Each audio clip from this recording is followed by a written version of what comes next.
Hi, today is March 11th, 2026. We're on the roof of the Grodsky family in Phoenix, Arizona, where we're going to be doing a repairability assessment on that wind creased and damaged shingle marked in X. I have the surrounding shingles marked out and identified as 1, 2, 3, 4, 5, and 6. All 6 of these shingles intersect with the shingle that we'll be removing and reinserting.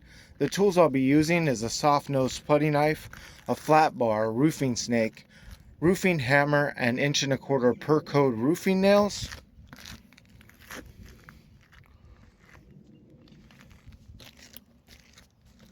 Alright, so what I want to do first is diagnose the shingle. The shingle is a dimensional shingle. The shingle book starts here and the shingle book ends here. It's got a large crease through it and we've marked it in X. What I want to do first is make sure that it's completely separated from books 5 and 6 from the material that bonds it to those books beneath it. That's pretty easy. This book has been flopping in the wind. But now I need to do the same thing for the books that are above, books titled 1 and 2. There we go. Book 1 is free.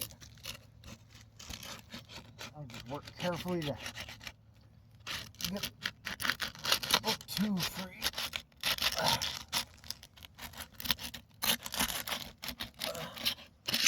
Alright, we do have the adhering material separated. Now I'm going to remove the book marked in X from the decking. So what I want to do first is start on one end of the shingle. I'm just going to work to get it free of the fasteners that are in the nail strip.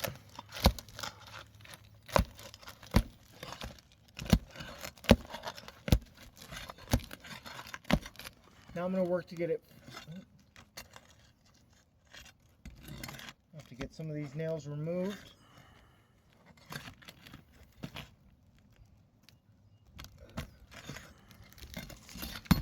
Go ahead and take our roofing snake and pull that nail out. Oh, that's not good.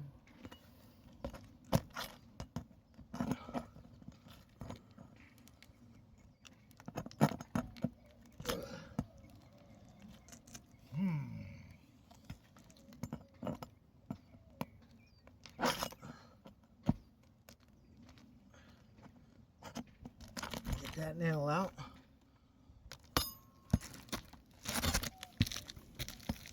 Get this nail out.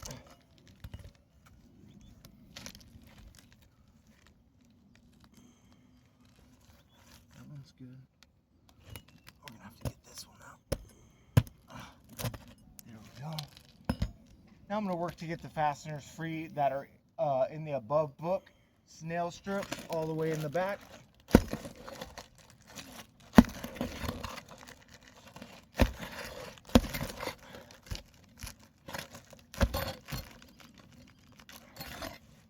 In order to get this one free, we're actually going to have to open these books here and get this nail out here.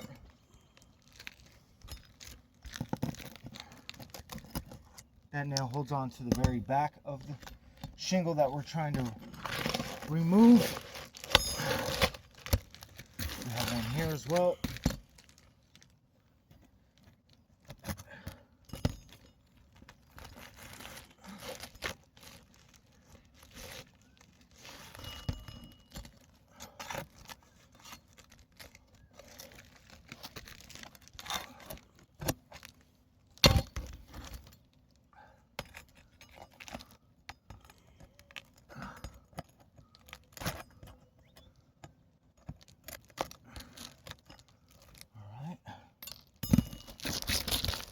Continue across.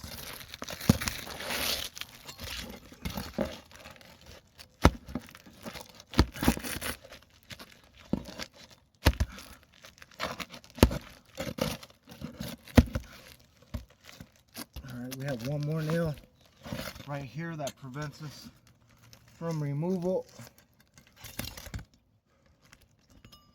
See if we can get that one out.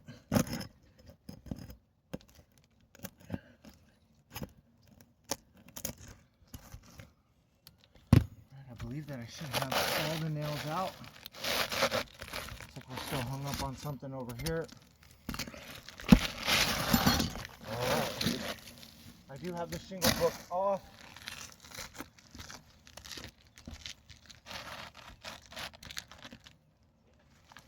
Set that shingle book right there. Now I'm going to do an investigation of the underlayment to make sure that we have a clean and clear surface for a reinsertion.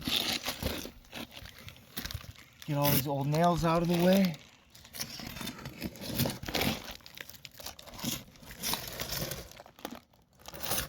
Oh, we have a nail here that we're going to remove.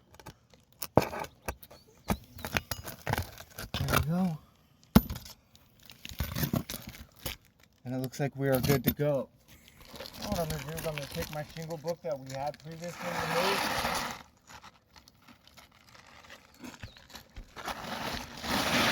Line it back up into place where it was.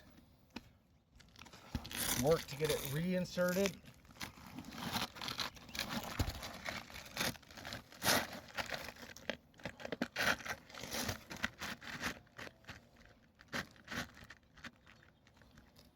Alright, our shingle book is back in place. Now I'm going to take the recommended roofing snake.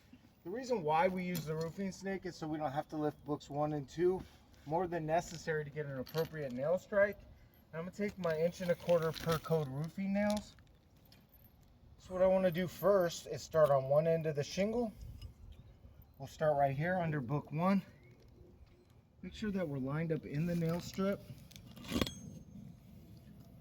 These roofing snakes often drive the nail in at an incorrect angle. You have to make sure that you're 100% straight. There we go. Then you have to go back and put the roofing snake on top of the nail to drive it in the remaining of the way. That's in. Go right here. We are in the nail strip.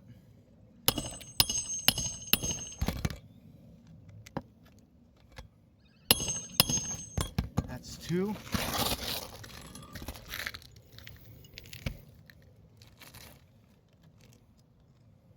This is going to be 3.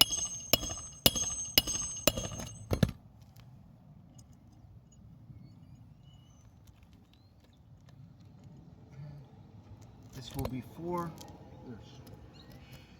That is not straight. That is straight.